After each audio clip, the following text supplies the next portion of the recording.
తండ్రి కొడుకు అల్లుడు కూతురు బాబు అమ్మడిల కోసం తప్ప ప్రజల గురించి ఏమాత్రం ఆలోచించకుండా వివరించారు. ఈరోజు అధికారాన్ని కోల్పోగానే ప్రజలు వాళ్ళకి తగిన గుణపాఠం తగిన శాస్తి నేర్పించినాక ఈరోజు ఏదో ఒకటి చేసి మళ్ళా విద్యార్థులని నిరుద్యోగులని అడ్డం పెట్టుకొని రాజకీయం చేసి మళ్ళా అధికారాన్ని చేపట్టాలని ఒక దురఉద్దేశంతో రేపేదో విద్యార్థులతోటి యువకులతోటి ఏదో సదస్సు అని చెప్పి సరూర్ నగర్లో ఏదో కార్యక్రమాన్ని బీఆర్ఎస్ పార్టీ నాయకులు పెట్టారు. నేను బీఆర్ఎస్ పార్టీ నాయకులని సూటిగా ప్రశ్నిస్తూ తెలంగాణ రాష్ట్రంలో ఉన్న నిరుద్యోగ విద్యార్థి లోకాన్ని కూడా ఆలోచించవలసిందిగా విజ్ఞప్తి చేస్తున్నా. నేను కొన్ని లెక్కలు మీ ముందు పెట్టదలుచుకున్నా. బీఆర్ఎస్ పార్టీ అధికారంలో ఉన్న 10 సంవత్సరాలు ఏదైతే ఈరోజు కేటీఆర్ కానీ నిన్న ప్రెస్ మీట్లో మేము యువకులము తీస్మార్గాన్లం అని చెప్పి కొంతమంది మాజీ కార్పొరేషన్ చైర్మన్లు ఎమ్మెల్యేలు వాళ్ళ నియోజకవర్గాల్ని పట్టించుకునే పరిస్థితి లేదు, కానీ విద్యార్థుల కోసం యువకుల కోసము చిత్తశుద్ధి ఉంది మాకు అని చెప్పి నిరూపించుకునే ప్రయత్నంలో భాగంగా కేటీఆర్ కొంతమంది ప్రెస్ మీట్లు పెట్టి మాట్లాడారు. వాళ్ళని నేను సూటిగా కొన్ని విషయాలు ప్రశ్నించదలుచుకున్నా. 2021 ఏప్రిల్ 2వ తారీఖున బోడా సునీల్ నాయక్ కాకతీయ యూనివర్సిటీకి సంబంధించిన ఒక విద్యార్థి ఆత్మహత్య చేసుకుంటూ, దానితో పాటు 2021 నేనైతే విద్యార్థి నాయకునిగా పేరు చెప్పుకొని నేను విద్యార్థి నాయకుడిని విద్యార్థులు రావాలని చెప్పి మాట్లాడిన ఒక మాజీ విప్ మాజీ ఎమ్మెల్యే వల్క సుమన్ గారు మీ చెన్నూరు నియోజకవర్గంలో 2021 1 నవంబర్ రోజు ఆసంపల్లి మహేష్ ఎవరైతే బబ్బర చెల్క అనే మీ నియోజకవర్గంలో బబ్బర చెల్క అనే గ్రామంలో ఆసంపల్లి మహేష్ ఒక నిరుద్యోగి ఆత్మహత్య చేసుకుంటే ఆ రోజు నువ్వు ఏడబోయినావు. ఆ రోజు హుజరాబాద్ ఎన్నికలు ఉంటే హుజరాబాద్ ఎన్నికలు కమలాపూర్లో ఏదైతే ప్రచార కార్యక్రమంలో పాల్గొనడానికి నీకు సమయం ఉంది, కానీ నీ సొంత నియోజకవర్గంలో బబ్బర్ చెల్క అనే గ్రామంలో ఆసంపల్లి మహేష్ చనిపోతే ఆ రోజు నువ్వు ఎక్కడ పోయినావు? ఆ రోజు కనీసం ఆ ఇన్సిడెంట్ గురించి మాట్లాడిన పరిస్థితి ఉందా? దానితో పాటు నిన్న మరొక శాసనసభ్యుడు తాడిశెట్టి తను అడిగినారు, కానీ బుర్రలో ఇంత కూడా గుజ్జు లేదు. పాడి కౌశిక్ రెడ్డి సిరిసేడు గ్రామంలో హుజరాబాద్ ఉప ఎన్నికల సమయంలో సిరిసేడు గ్రామంలో హుజరాబాద్ నియోజకవర్గంలో ఇల్లందకుంట మండలంలో 2021 ఆగస్టులో ఉప ఎన్నికల సమయంలో నువ్వు బీఆర్ఎస్ పార్టీలో చేరి నీ ఎమ్మెల్సీ పదవి కోసం నువ్వు పైరవి చేసుకుంటున్న సమయంలో షబ్బీర్ అనే ఒక యువకుడు మన హుజరాబాద్ నియోజకవర్గంలో ఆత్మహత్య చేసుకుంటూ, మరి ఆ రోజు నీకు సో ఎక్కడ పోయింది? మరి ఆ రోజు ఎందుకు షబ్బీర్ ఇంటికి వెళ్ళి ఆ తల్లిదండ్రులని పరామర్శించే ప్రయత్నం చేయలేదని చెప్పి కౌశిక్ రెడ్డిని ప్రశ్నిస్తున్నా. మరి ఈరోజు నిరుద్యోగుల గురించి సభను ఏర్పాటు చేసి నాయకునిగా నేను సభ పెడుతున్నా, నిరుద్యోగులు అందరూ తరలి రావాలని మాట్లాడే రామారావు అలియాస్ కల్లకుంట తారక రామారావు అలియాస్ డ్రగ్స్ రావు కేటీఆర్ని అడుగుతున్న మచ్చర్పాయల్ వాన్, మరి నీ సిరిసిల్ల నియోజకవర్గంలో ఏదైతే సిరిసిల్ల నియోజకవర్గంలో దాదాపు 2 ఆత్మహత్యలు చేసుకున్నారు. ఒకటేమో నవీన్, సిరిసిల్ల పట్టణానికి సంబంధించి నవీన్ అనే ఒక యువకుడు ఏదైతే ఆత్మహత్య చేసుకుంటో, మరి నవీన్ చనిపోయినప్పుడు ఆ రోజు మంత్రిగా ఉన్నావు, మరి నవీన్ కుటుంబాన్ని ఎందుకు నువ్వు పరామర్శించే ప్రయత్నం చేయలేదు? నువ్వు ఆ రోజు మంత్రిగా షాడో ముఖ్యమంత్రిగా ఉన్నావు. 25 ఏళ్ళు ఉన్న ఒక పిల్లగాడు నవీన్ అని ఒక పిల్లగాడు ఆత్మహత్య చేసుకుంటే ఆ రోజు మరి ఎందుకు నువ్వు ఆ పిల్లగాని ఇంటికి వెళ్ళే ప్రయత్నం చేయలేదు? ఇలా చెప్పుకుంటూ పోతే ఏదైతే బోడా సునీల్ నాయక్ కాకతీయ యూనివర్సిటీ ఆత్మహత్య కానీ పాక శ్రీకాంత్ ఆత్మహత్య కానీ కేవలం 2021 ఒకటే సంవత్సరంలో 16 మంది విద్యార్థులు క్లియర్ కట్గా ప్రభుత్వ నిర్లక్ష్యం వలన ఆత్మహత్యలు చేసుకుంటున్నామని చెప్పి వీడియోలు పెట్టి మరీ ఆత్మహత్యలు చేసుకుంటారు. వందల సంఖ్యలో ఈ ఆత్మహత్యలన్నింటినీ చూసి సరే మీరు చెలించిపోయి నిజంగానే ఇవన్నీ కూడా పేపర్ క్లిప్పింగ్స్. చెన్నూరు నిరుద్యోగి ఆత్మహత్య చేసుకున్న రోజు, దానితో పాటు హుజరాబాద్లో షబ్బీర్ ఆత్మహత్య సంబంధించి ఆ రోజు వచ్చిన కథనము, దాంతోపాటు సిరిసిల్లలో నవీన్ సంబంధించి ఆత్మహత్య చేసుకున్నప్పుడు వచ్చిన కథనము, సునీల్ నాయక్ చనిపోయినప్పుడు సునీల్ నాయక్ సంబంధించి వచ్చిన ఆర్టికల్, దాని తర్వాత పాక శ్రీకాంత్ చనిపోయినప్పుడు పాక శ్రీకాంత్ చనిపోయిందని చెప్పి వచ్చిన ఆర్టికల్. దానితో పాటు కొలువుల కోసం 6 నెలల లోపు 14 మంది 6 నెలల వ్యవధిలో 14 మంది నిరుద్యోగులు ఆత్మహత్య చేసుకున్నారు ప్రభుత్వం పేరు చెప్పని ఆ రోజు వచ్చిన ఒక ఆర్టికల్ ఇది. ఇన్ని జరిగి నిజంగానే మీకు సోయి వచ్చింది, చిత్తశుద్ధితో ఎగ్జామ్స్ నిర్వహిస్తారని చెప్పి ఆ రోజు తెలంగాణ రాష్ట్రంలో విద్యార్థులు యువకులందరూ కూడా భావించారు. భావిస్తే మీరు చేసింది ఏందిరా నాయన? మీ 10 ఏళ్ల పరిపాలనలో 2016లో ఎంసెట్ పేపర్ లీక్ 17 మంది విద్యార్థులు ఆత్మహత్య చేసుకున్నారు. 2018లో ఇంటర్ పేపర్ లీక్ గ్లోబరీనా సంస్థ కేటీఆర్ మిత్ర బృందమైన గ్లోబరీనా సంస్థకి ఇస్తే 27 మంది ఇంటర్ విద్యార్థులు ఆత్మహత్య చేసుకున్నారు. 2023 మార్చిలో టీజీపీఎస్సీ ఏదైతే ఆనాడున్న టీఎస్పీఎస్సీ సిడిపిఓ పేపర్ లీకేజ్ అయింది. 2023 మార్చిలో ఈఓ పేపర్ లీకేజ్ అయింది. 2023 మార్చిలో గ్రూప్ 1 ప్రిలిమినరీ పేపర్ లీకేజ్ అయింది. 2023 ఏప్రిల్లో ఇంటర్ పేపర్ లీకేజ్ అయింది. మీ 10 సంవత్సరాలలో 8 సార్లు 10th క్లాస్ ఎస్ఎస్సి ఎగ్జామినేషన్కి వెళ్ళి మొదలు పెడితే 10వ తరగతి ఎగ్జామినేషన్కి వెళ్ళి మొదలు పెడితే టీజీపీఎస్సీ వరకు 16 సార్లు వివిధ దశలో వివిధ జాగాలలో పేపర్ లీకులైనాయి. పేపర్ లీక్లైన ప్రతిసారి కూడా నిన్న ఏదైతే ఒక మాజీ మంత్రి ఆ రోజు విద్యాశాఖ మంత్రిగా ఉన్న వారి తనయుడు కూడా నిన్న ప్రెస్ మీట్లో కూర్చొని మాట్లాడిండు, యువ నాయకుడు అని చెప్పి. ఆ రోజు సవితా ఇంద్రారెడ్డి గారు విద్యాశాఖ మంత్రిగా ఉండే పేపర్ లీకేజ్ అయిందని చెప్పి తనే స్వయంగా అంగీకరించింది ఆ రోజు. ఈరోజు సిగ్గెట్ల లేకపోయా మీకు? 10 ఏళ్ళు మీరు అధికారంలో ఉన్నప్పుడు ఏ రోజు కూడా విద్యార్థుల గురించి ఆలోచించలే, ఏ రోజు కూడా నిరుద్యోగుల గురించి ఆలోచించలే, ఏ రోజు కూడా బాధ్యతతోటి వివరించలేదు. 317 కానివ్వండి, జియో 46 కానివ్వండి, గురుకులలో రిలింక్విష్మెంట్ కానివ్వండి, ఎస్ఐపిసి కానిస్టేబుల్ సంబంధించి లాంగ్ జంప్ విషయం కానివ్వండి, ఇవన్నీ కూడా రోజు మీరు తీసుకొచ్చినాయి కదా, మీ దుఃఖ ఆలోచనలతోటి తీసుకొచ్చిన విధానం వల్లే కదా ఈరోజు విద్యార్థులు ఇబ్బంది పడేది, ఈరోజు నిరుద్యోగులు ఇబ్బంది పడుతుంది.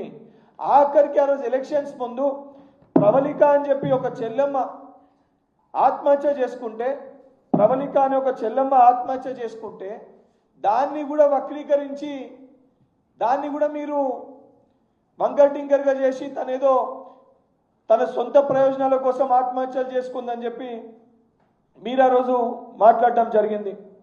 సిగ్గుశరం ఉండాలి. ఈరోజు బీఆర్ఎస్ పార్టీ నాయకులు మేము విద్యార్థుల గురించి సరూర్ నగర్లో సభ ఏర్పాటు చేసినామని చెప్పి మాట్లాడుతున్నారు. అరే బాబు, మీరు నిన్న మాట్లాడుతూ 2,30,000 ఉద్యోగాలు ఇచ్చినామని చెప్పి మీరు చెప్పారు.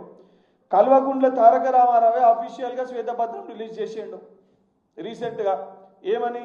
మా 10 ఏళ్ల పాలనలో 1,32,000 ఉద్యోగాలు ఇచ్చినాము, అందులో కూడా 6,258 ఉద్యోగాలు మేము ప్రక్రియ కంప్లీట్ చేయలేదంటే అంటే మీ 10 ఏళ్లలో మీరు ఇచ్చింది 1,00,000 చిల్లర ఉద్యోగాలు. 10 ఏళ్లలో ఒక్క గ్రూప్ 1 ఎగ్జామినేషన్ కండక్ట్ చేయలే. కండక్ట్ చేసే ప్రయత్నం చేస్తే దాన్ని కూడా అమ్ముకునే ప్రయత్నం చేశారు. అమ్ముకొని కనీసం టీజీపీఎస్సీ ప్రక్షాళన చేసి ఆ ఉన్న వాళ్ళని తొలగించకుండా దాన్ని మీ పిఏలు మీ దగ్గర ఉన్న వ్యక్తులతో అమ్ముకొని దాన్ని మీరు కాపాడే వాళ్ళందరినీ కూడా ప్రొటెక్ట్ చేసి తప్పు చేసిన వాళ్ళని కాపాడే ప్రయత్నం చేశారు. ఈరోజు బయటికి వచ్చి మేము విద్యార్థుల గురించి ఆలోచిస్తున్నాము, నిరుద్యోగుల గురించి ఆలోచిస్తున్నాము అని చెప్పి మాట్లాడుతున్నాము. ఉద్దేశపూర్వకంగా నేను రికార్డ్ చెప్తున్నా. ఇవాళ ఈరోజు కావాలని చెప్పని ధర్నా చేస్తే రైతులు వస్తలేరు, ప్రజల గురించి ఇష్యూస్ పైన మాట్లాడితే ప్రజలు వస్తలేదు, ఎవరిని రెచ్చగొట్టాలన్నా ఎవరు రెచ్చిపోవడం లేదు, అందరూ కూడా ఈ ప్రజాప్రభుత్వంలో సుఖ సంతోషాలతో ఉన్నారని చెప్పి తెలుసుకొని కావాలని ఉద్దేశపూర్వకంగా ఈరోజు నిరుద్యోగ సభ అని చెప్పి సరూర్ నగర్లో పెట్టి శాంతి భద్రతలకి భంగం కలిగించే విధంగా, శాంతి భద్రతలకి భంగం కలిగించి ప్రభుత్వ ఆస్తిని ధ్వంసం చేయనీకి ఒక కుట్ర కల్వకుంట్ల తారక రామారావు అండ్ కంపెనీ కేడి అండ్ కంపెనీ నాయకత్వంలో ఈరోజు జరుగుతుంది. కావాలని చెప్పి దీన్ని చేసే ప్రయత్నం చేస్తున్నారు. నేను పోలీస్ అధికారులకు కూడా విజ్ఞప్తి చేస్తున్నా, వీళ్ళు కావాలని చెప్పి అక్కడ విద్యార్థులని పెద్ద ఎత్తున మోహరించి శాంతి భద్రతలకి భంగం కలిగించి లా అండ్ ఆర్డర్ దెబ్బతీయనీకి కేటీఆర్ ప్రయత్నిస్తున్నారు. తెలంగాణ రాష్ట్రంలో ఉన్న నిరుద్యోగ సోదరులు కూడా విజ్ఞప్తి చేస్తున్నా, వీళ్ళు కావాలని చెప్పి మిమ్మల్ని రెచ్చగొట్టి ఏదైతే ఆత్మహత్యలకి పాల్పడే విధంగా రెచ్చగొట్టే ప్రయత్నము కేటీఆర్ హరీష్ రావు చేయనీకి కుట్ర చేయనీకి ఈరోజు సభని ఏర్పాటు చేస్తుండ్రు. మళ్ళా తెలంగాణ ఉద్యమ సమయంలో ఏ రకంగా విద్యార్థులను రెచ్చగొట్టి బలి తీసుకొని వాళ్ళ యొక్క శవాలపైన రాజకీయం చేసిండ్రో ఈరోజు కూడా మరొకసారి దానికి బీఆర్ఎస్ పార్టీ ప్లాన్ చేస్తుంది. మీరు ఎవరు కూడా వాళ్ళ ఉచ్చులో పడకండి. ఈ కేటీఆర్ చెప్తున్న మాటల్ని నమ్మకండి. నిజంగా కేటీఆర్కి చిత్తశుద్ధి ఉంటే 10 ఏళ్ల వారి పరిపాలనలో ఎవరైతే చనిపోయిన విద్యార్థులు వాళ్ళ కుటుంబాలు, ఎవరైతే ఈరోజు పేపర్ లీక్ల వల్ల నష్టపోయిన వేలాది మంది విద్యార్థులకి, ఏదైతే ఇంటర్మీడియట్ విద్యార్థులు 10th క్లాస్ విద్యార్థులు ఎవరైతే ఆత్మహత్య చేసుకున్న వాళ్ళ కుటుంబాలన్నిటికీ కూడా కాళ్ళు మొక్కి బహిరంగ క్షమాపణ చెప్పాలి ముందు కేటీఆర్. ఈరోజు మేమేం చేసినామని చెప్పి నువ్వు మాట్లాడుతున్నావు. మా 2.5 ఏళ్ల పరిపాలనల గ్రూప్ 1 సంబంధించి 562 పోస్టులు కానీ, గ్రూప్ 2 782, గ్రూప్ 3 1370, గ్రూప్ 4 8,143, టీజీపీఎస్సీ వివిధ వేరే పరీక్షలు 6,469, టోటల్ టీజీపీఎస్సీ పరిధిలో 18,322 పోస్టులు. దానితో పాటు డిఎస్సి 11,062 డిఎస్సి పోస్టులు కేవలం 3 నెలల లోపల ప్రక్రియని పూర్తి చేసినాము. గురుకులవి 8,400, టీఎస్ఎల్పిఆర్బి బోర్డువి 16,067, మెడికల్ సంబంధించిన డిపార్ట్మెంట్లో 8,822, రెవెన్యూ డిపార్ట్మెంట్లో 4,682, అదేవిధంగా పవర్ సెక్టార్లో 470, 465 అంటే 911, దాదాపు 80,960 పోస్టులని ప్రజాప్రభుత్వం 2.5 ఏళ్లలో భర్తీ చేయడం జరిగింది. దానితో పాటు అండర్ ప్రాసెస్ ఏదైతే వివిధ స్థాయిలలో ప్రాసెస్లో పెండింగ్లో ఉన్నాయి 13,197 పోస్టులు అండర్ ప్రాసెస్లో ఉన్నాయి. దానితో పాటు కొత్తగా శాంక్షన్ అయిన పోస్టులు కరీంనగర్ చొప్పదండి డిగ్రీ కాలేజ్లో 20 పోస్టులు, ఏదైతే ఏ సముద్రం ఫైర్ స్టేషన్లో 18 పోస్టులు, పోలీస్ డిపార్ట్మెంట్ 7,432 పోస్టులు, 3 టిమ్స్ ఆసుపత్రికి సంబంధించి 6,278 పోస్టులు, అంగన్వాడీ సంబంధించి 15,982 పోస్టులు, సీడ్ కార్పొరేషన్ సంబంధించి 19 పోస్టులు, డైట్ కాలేజెస్కి సంబంధించి 86 పోస్టులు, డెప్యూటీ ఈఓ పోస్టులు, స్కూల్ ఎడ్యుకేషన్ డిపార్ట్మెంట్వి 24 పోస్టులు, ఏఈఆర్ఎన్బి డిపార్ట్మెంట్వి 290 పోస్టులు, పోలీస్ కంట్రోల్ పొల్యూషన్ కంట్రోల్ బోర్డువి 20 పోస్టులు, టౌన్ ప్లానింగ్ వివిధ మున్సిపాలిటీల 17 పోస్టులు, దాదాపు అండర్ ప్రాసెస్లో ఉన్నాయి 30,186 పోస్టులు. అంటే 80,000 ఆల్రెడీ కంప్లీట్ చేసినాము, 30,000 అండర్ ప్రాసెస్లో ఉన్నాయి. మీ 10 ఏళ్ల మీ పరిపాలనలో మీరు కేవలం ఇచ్చింది 1,00,000 చిల్లర. 2.5 ఏళ్ల కాంగ్రెస్ పరిపాలనలో ఇప్పటికీ 1,10,000 పోస్టులు కంప్లీట్ అయినాయి, అండర్ ప్రాసెస్లో ఉన్నాయి. ప్రజాప్రభుత్వం ఆ దిశగా పనిచేస్తుంది. వివిధ వేరే డిపార్ట్మెంట్లో ఉన్న పోస్టులకు కూడా ఏదైతే ఫైనాన్స్ క్లియరెన్స్ కోసము క్లియరెన్స్ అవి కూడా విడుదల చేయనీకి ప్రజాప్రభుత్వం ఆ దిశగా పనిచేస్తుంది. ఇవన్నిటిని చూసి తట్టుకోలేక గత కొద్ది రోజులుగా బీఆర్ఎస్ పార్టీ నాయకులు ఆర్ఎస్ ప్రవీణ్ కుమార్ కానీ, వాళ్ళ పార్టీకి వెళ్ళిపోయిన కల్వకుంట్ల కవిత గారు కానీ, అక్కడ ఉన్న స్థానిక శాసనసభ్యుడు సుధీర్ రెడ్డి కానీ, వీళ్ళందరూ కూడా కావాలని చెప్పి దిల్సుఖ్ నగర్ పరిధిలో ఉన్న కొంతమంది వ్యక్తులని విద్యార్థుల మధ్యలో చేర్చి వాళ్ళకి డబ్బులు ఇచ్చి ఏదైతే ఈ రెచ్చగొట్టే కార్యక్రమాలని చేస్తుండ్రు. నేను మళ్ళీ చెప్తున్నా, రేపు సభ తర్వాత తెలంగాణ రాష్ట్రంలో జరగరాంది ఏదన్నా జరిగితే, ఏదన్నా విద్యార్థి ఇబ్బంది పడే పరిస్థితి ఏర్పడితే దానికి సంపూర్ణ బాధ్యత బీఆర్ఎస్ పార్టీ వహించాలి.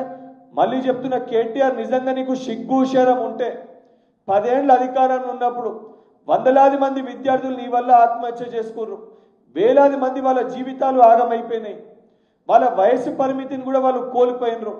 12 ఏళ్లలో ఒక్క గ్రూప్ 1 పరీక్ష నిర్వహించలేకపోయినాం. నిర్వహిస్తామని చెప్పి నిర్ణయించుకున్న వాటిని కూడా అమ్ముకునే ప్రయత్నం చేసినాం. మళ్ళా సిగ్గుశరం లేకుండా ఈరోజు ఎవరు కూడా వస్తలేరు, బీఆర్ఎస్ పార్టీని ఎవరు నమ్మే పరిస్థితి లేదని చెప్పి మళ్ళా నిరుద్యోగులని రెచ్చగొట్టి రాజకీయ లబ్ధి పొందుదామని చెప్పి ప్రయత్నం చేస్తున్నావు. ఇది ముమ్మాటికి సరైనది కాదు. ఇప్పటికన్నా ఈ పిచ్చి పిచ్చి చేష్టలు మానుకోకపోతే తప్పనిసరిగా ఇవన్నిటినీ తెలంగాణలో ఉన్న విద్యార్థులు నిరుద్యోగులు కూడా ఈ కోణంలో ఆలోచించి రేపు జరగబోయే సభలో ముందు కేటీఆర్ని